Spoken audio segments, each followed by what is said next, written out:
السلام عليكم ورحمة الله وبركاته.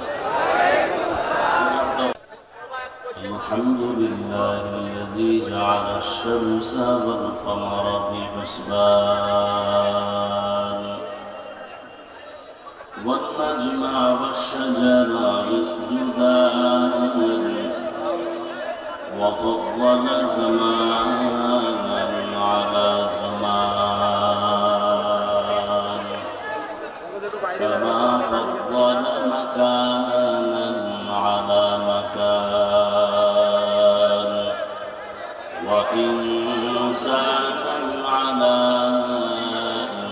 إنسان ونشهد أن لا إله إلا الله وحده لا شريك له لا ولد له ولا ند له ولا مثل له ونشهد أن سيدنا وسندنا وحبيبنا وحبيب ربنا وطبيبنا وطبيب قلوبنا ومولانا محمدا عبده ورسوله اللهم صل على محمد النبي الأمي وعلى آله وسلم تسليما وبعد فأعوذ بالله من الشيطان الرجيم بسم الله الرحمن الرحيم وما خلقت الجن والإنس إلا ليعبدون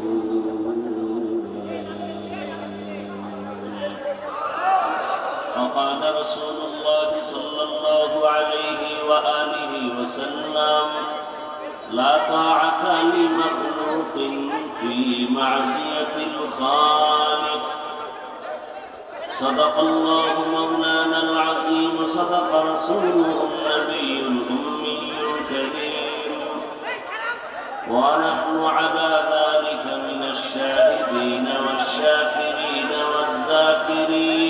والذاكرين والحمد لله رب العالمين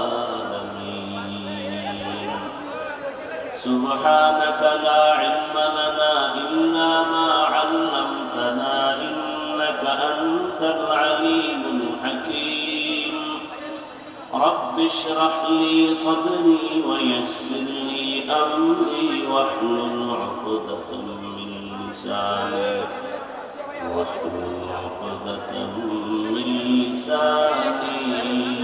يفقهوا قولي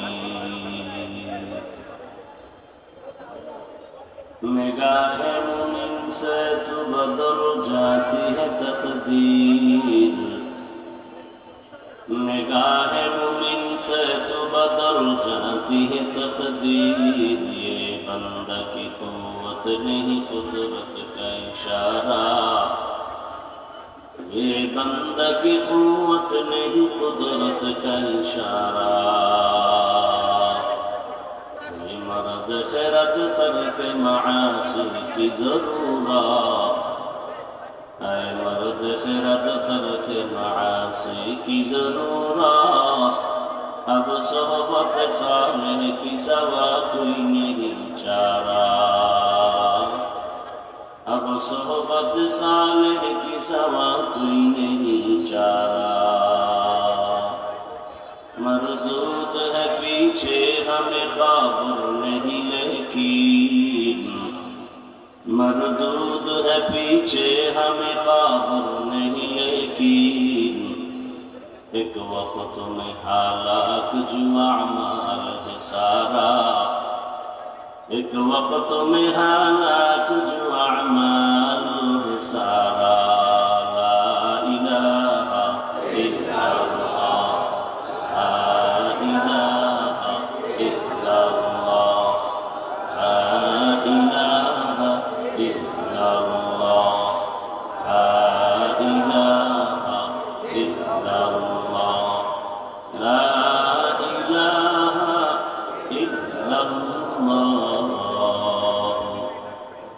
মুহাম্মাদুর রাসূলুল্লাহ।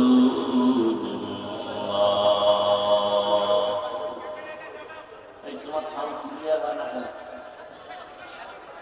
পিছন থেকে মাইক দিছো, পিছন থেকে বন্ধ করো।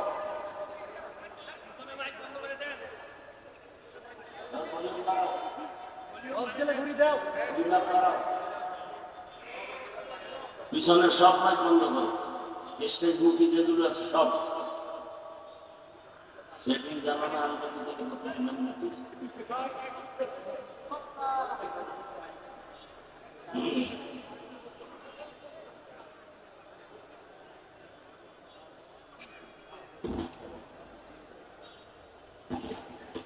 শুকরের হাট ইসলামী সমাজ কল্যাণ সংস্থার উদ্যোগে আয়োজিত তাফসীরুল কোরআন মাহফিল 14 অক্টোবর 2025।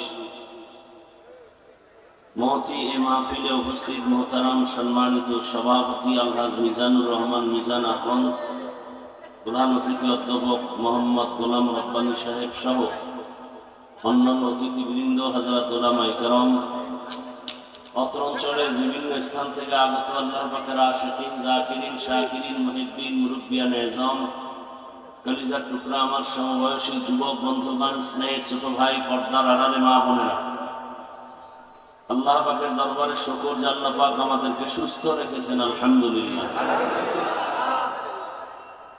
আল্লাহ রাসূল বলেছেন, আলহামদু আলা নিয়ামতি আমানুল লিজাওয়ালিহা। বান্দা যখন নিয়ামত পেয়ে শুকর আদায় করবে, শুকরের বরকতে আল্লাহ নিয়ামতকে তাদের উপরে স্থায়ী করে দিবেন। জীবনের এক অমূল্য সম্পদের নাম সুস্থতা। টাকা পয়সা বাড়ি গাড়ি সব আছে, কিন্তু আপনি অসুস্থ, এই জীবনের কোনো দাম। আর আপনার টাকা পয়সা বাড়ি গাড়ি তেমন নাই, কিন্তু আপনি সুস্থ। আপনার মতো সুখিয়ে জমিনে আর কেউ নাই। আল্লাহ পাক আমাদের সুস্থতাকে দাইমান কবুল করেন। উলামায়ে হযরত দীর্ঘ সময় আপনাদের সামনে কোরআন সুন্নাহ ভিত্তিক আলোচনা রেখেছেন, আপনারাও ধৈর্যের সাথে আলোচনা শুনছেন। উলামায়ে কেরামের কথাগুলো সহি তরিকায় আমল করার তৌফিক দান করেন। আমিন বললেন না কেন? উলামায়ে কেরামের ইজ্জতকে আল্লাহ বেশি বেশি বাড়ায় দেন। যারা বিভিন্ন ভাবে আলেমদের ইজ্জত, আরো কষ্ট হবে ওযু করতে। নামাজ না পড়লে যদি আল্লাহকে পাওয়া যায়, বলে ইচ্ছা করে নামাজ ছেড়ে দিলে কি শাস্তি? এখন তো অনেক কিছু জানতে পারলে আপনি মোবাইলে আকাম না করে মোবাইলে ভালো কিছু জিনিস খোঁজেন, পাবেন। সারা দিন রাত্র মোবাইলে অপরাধ করবেন, আল্লাহর কাছে কি নিয়ে দাঁড়াবেন? আপনি মোবাইলে একটা বেগানার চেহারা দেখতেছেন, আল্লাহ না করুন এই অবস্থায় যদি আজরাইল আসে, আল্লাহ হেদায়েত দান করুন। তো আমি যে আয়াত পড়েছি, হাদিস পড়েছি, তরজমাটা বলে নেই। আল্লাহ পাক বলেন, ওয়ামা খালাকতুল জিন্না ওয়াল ইনসা ইল্লা লিয়াবুদুন। আল্লাহ বলেন, আমি জিন ও ইনসানকে সৃষ্টি করি নাই। হ্যাঁ, সৃষ্টি করেছি একমাত্র ইবাদতের জন্য। জিন ও ইনসানকে আমি সৃষ্টি করি নাই, হ্যাঁ সৃষ্টি করেছি ইবাদতের জন্য। এটা তরজমা।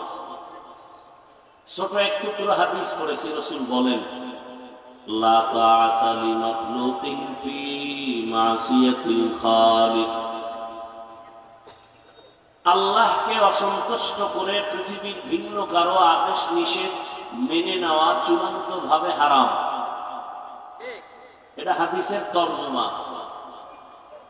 তরজমা শেষ করব না ব্যাখ্যা আছে? বলেন, কথা বলতে হবে। কি ব্যাখ্যা? হাদিসে বলছে আল্লাহকে অসন্তুষ্ট করে পৃথিবীর ভিন্ন কারো আদেশ নিষেধ গ্রহণ করা হারাম, কারো হুকুম মানা যাবে না। কাকে বেজার করে? ব্যাখ্যা কি? ব্যাখ্যা আমার থেকে বললে হবে না। রাসূল কি করেছেন, সাহাবায়ে কেরাম কি করেছেন, তাবেঈন কি করেছেন, তবে তাবেঈন কি করেছেন, সেই ব্যাখ্যা অনুসরণ করলে আমার পথ সঠিক। গায়রিল মাগদুবি আলাইহিম ওয়ালাদ-দাল্লিন আমরা পড়ি না প্রতিদিন? ধ্বংসপ্রাপ্তদের পথ থেকে আমরা পানা চাই। আমরা তাদের পথ চাই যাদেরকে আল্লাহ পরিপূর্ণ নিয়ামত দিয়ে কবুল করে ফেলেছেন। আমরা তাদের পথ চাই। আনআমতা আলাইহিম, তাদের পথ চাই বলে আমরা থামি নাই, আমরা আবার পানাও চেয়েছি। গায়রিল মাগদুব, গোমরা যারা, পথভ্রষ্ট যারা, এদের পথ থেকে আমরা পানা চাই। তাহলে তারা কি ব্যাখ্যা করেছেন এটাই আমাদের সঠিক হেদায়েতের পথ। গোমরাহ যারা হয়েছে এদের থেকে পানা চাই মানে ওদের পথ আমাদের কল্যাণের পথ না। অতএব কোরআন হাদিস থেকে কথা বলতে হলে তাদের ব্যাখ্যা অনুযায়ী বলতে হবে। যারা গোমরাহ এদের ব্যাখ্যা মানা যাবে না। ব্যাখ্যা কি? ওই যে আল্লাহকে অসন্তুষ্ট করে কোন নেতার কথা মানা হারাম, আল্লাহকে অসন্তুষ্ট করে কোন নেত্রীর কথা মানা হারাম। এখন কেউ যদি প্রশ্ন করে নেতার কথা মানা হারাম কোন আয়াতে আছে, এরকম পাগল আছে না নাই? নেতার কথা মানা যাবে না, এটা কোন আয়াতে আছে? আল্লাহকে মানতে হবে, রসুলকে মানতে হবে, দুনিয়ার আলেমকে মানতে হবে। এই কথা যেখানে আছে ওই কথা সেখানে আছে।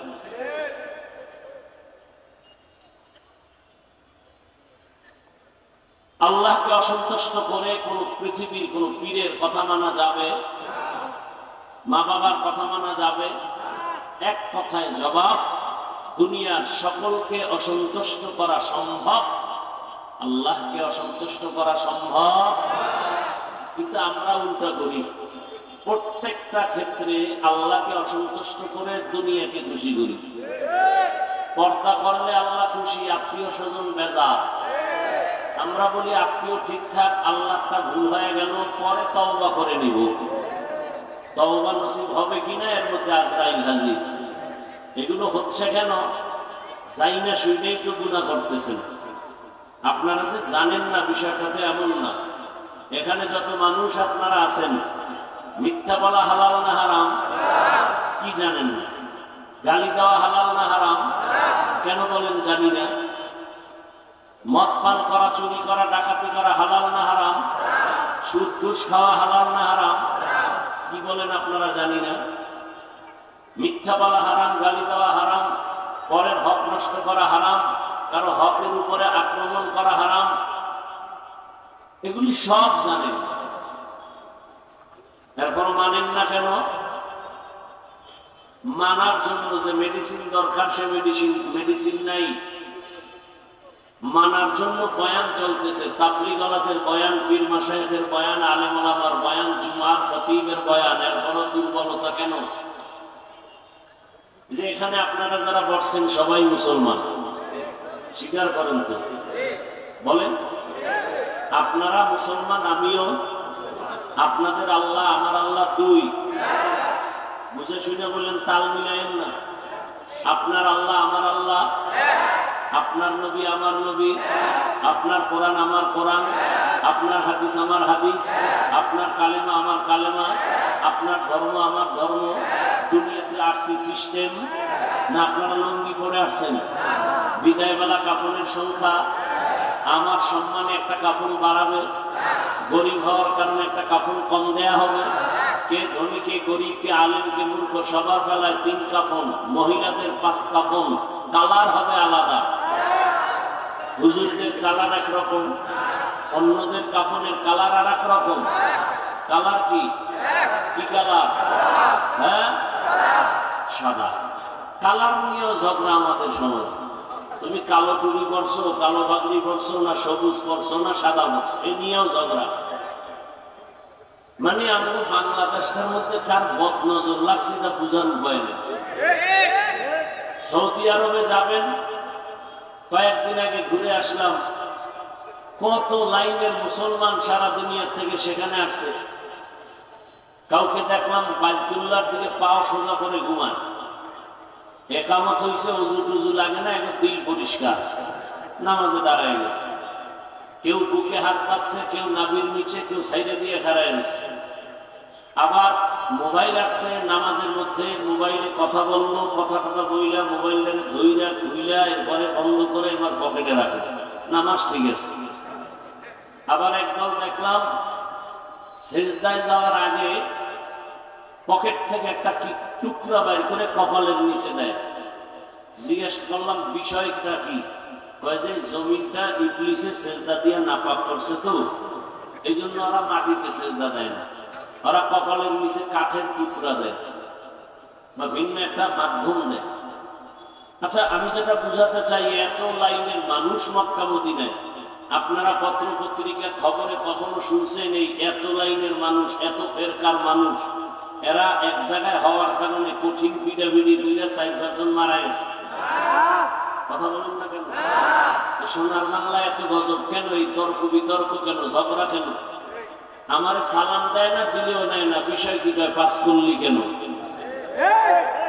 এরকম আছে না নাই? তুমি টুপি, অনেকে টুপি দেয় নাই মাথায়, তাকে কি বলবা? কি যে এক অবস্থা। এরপরে মনে মনে একটা রাখে আলাদা, কিন্তু মাইকে যদি ওপেন বিরোধিতা শুরু হয়ে যায়, এই দেশে শান্তি আসবে কিভাবে? আল্লাহ হেদায়েত দান করুন। আল্লাহকে বেজার করে আর কাউকে খুশি করা যাবে না। আসেন আয়াতের উপরে কিছু কথা বলি। ওয়ামা খালাকতুল জিন্না ওয়াল ইনসা ইল্লা লিয়াবুদুন। অর্থ কি? আল্লাহ বলেন আমি মানুষ ও জিন সৃষ্টি করি নাই, হ্যাঁ করেছি ইবাদতের জন্য। ঘুরাইয়ে বললেন কেন? ডাইরেক্ট যদি বলতেন আমি ইবাদতের জন্য মানুষ সৃষ্টি করেছি, প্রথমে বললেন আমি মানুষ ও জিন সৃষ্টি করি নাই, এরপরে বললেন হ্যাঁ করেছি ইবাদতের জন্য। আল্লাহ ঘুরায় কেন বলছেন? ফা'লুল হাকিম লা ইয়াখলু আনিল হিকমা। হাকিমের কোন কাজ, জ্ঞানীর কোন কাজ জ্ঞান থেকে শূন্য না। আল্লাহ বুঝাইলেন মানুষ তোমার জেহেনটাকে খালি করে ফেলো, তোমাকে জমিনে বানানো হয় নাই। এই কথাটা অন্তরে ঢুকাই, এবার শুনো, একটা কথা তোমার মধ্যে ঢুকাও, তোমাকে বানানো হয়েছে মৃত্যু পর্যন্ত একটা কাজের জন্য, 2 কাজ তোমার নাই। একটাই জীবনে তোমার কাজ, ওই কাজের নাম হলো ইবাদত। মা খালাকাতুল জিন্না ওয়াল ইনসি বাহা জুজ ইবাদত মিসলে মাকসুদ আজ্জাহা। কয় কাজের জন্য বানাইছেন? কথা বলেন। কাজের নাম কি? ইবাদত। এখন ইবাদত কি? ইবাদত কেন? ইবাদত কিভাবে? কয়টা কথা হইল? এই 3 কথার জবাবে মুনাজাত। ধৈর্য হবে ইনশাআল্লাহ, আল্লাহ কবুল করুন। ইবাদত কি? ইবাদত কেন? ইবাদত কিভাবে? এই 3 কথার জবাব শুরু করার আগে আয়াতের উপর আরেকটু ব্যাখ্যা। উলামায়ে কেরাম এখানে আছেন, লিয়াবুদুনের ব্যাখ্যায় অধিকাংশ মুফাসসিরিনে কেরাম লেখছেন আয় লিয়ারিফুন। আরাফা ইয়ারিফু থেকে মারিফাত, তাহলে তরজমা কি হইল? ওয়ামা খালাকতুল জিন্না ওয়াল ইনসা ইল্লা লিয়ারিফুন। আমি আল্লাহ মানুষ ও জিনকে সৃষ্টি করি নাই, হ্যাঁ করেছি মারিফাত অর্জন করার জন্য। মারিফাতের অর্থ হলো পরিচয় লাভ করা। কার পরিচয়? তার আল্লাহর নাম বলতে কষ্ট লাগে না? কার পরিচয়? আল্লাহর পরিচয়, এর নাম মারিফাত। এখন আবার প্রশ্ন, যদি আল্লাহ মারিফাতের জন্যই আমাদের বানান, তাহলে ডাইরেক্ট বলতেন ইবাদত শব্দ দিয়ে ঘুরায় বললেন কেন যে ইবাদতের জন্য সৃষ্টি করলাম? ব্যাখ্যায় গিয়ে বলা হলো মারিফাতের জন্য। মারিফাত মানে আল্লাহর পরিচয় লাভ করা। ইবাদত শব্দ দিয়ে কেন ব্যাখ্যা করে আবার মারিফত বুঝায় দিলেন। মুফাসসিরিন কেরাম লিখেছেন, ও দুনিয়ার মানুষ, আল্লাহর পরিচয় যদি লাভ করতে চাও, মারিফতের মাকাম যদি পেতে চাও, ইবাদত ছাড়া কোনোদিন মারিফত অর্জন হবে না। শরীয়তরা মুকদ্দম দারিআতুল মারিফত আজ শরীয়ত নিসতে বেরু শরীয়ত হো তরিকত হো তমামি হकीकत में मुहम्मद की गुलामी। ইবাদত ছাড়া মারিফত পাওয়া যাবে না। দেখেন এই কথার মধ্যে কতটা হিকমত। বর্তমান আমার দেশে অনেক মারিফতের সম্রাট আছে, ইবাদত করে না, নাই? ওলি কুল শিরোমণি, নামাজ নাই, রোজা নাই, বলে মুজাদ্দিদে জামান। আল্লাহ বুঝায় দিলেন, মারিফতের জন্যই তোকে বানাইছি, তবে ইবাদত ছাড়া মারিফত হবে না। যেমনি ভাবে গাভীর দুধ ছাড়া কোনোদিন মাখন আর ঘি পাওয়া যাবে না। গাভীর দুধের মধ্যে মাখন আসেনি, ঘি আসেনি, ছানা আসেনি, আছে? আচ্ছা, একটা পাত্রে 20 কেজি দুধ রাখলেন, আর একজনকে বললেন, ভাই বুঝুনি কি দুধের ভিতরে মাখন আছে, ছানা আছে, ঘি আছে? আমি একটু হাত দিয়ে খুঁজে দেখি, পাওয়া যায়নি। ভিতরে হাত নাড়ায়, 24টা ঘন্টায় যদি খুঁজে মাখন পাবে, ঘি পাবে, তার মানে দুধের মধ্যে মাখন নাই, আছে? কত পার্সেন্ট কথা সত্য বলে? দুধের মধ্যে মাখন আছে, কথা সত্য 100, কিন্তু দেখা যায় ঠিক ইবাদতের মধ্যে মারিফত 100 না 1000 কোটি পার্সেন্ট সত্য, দেখা যায় না।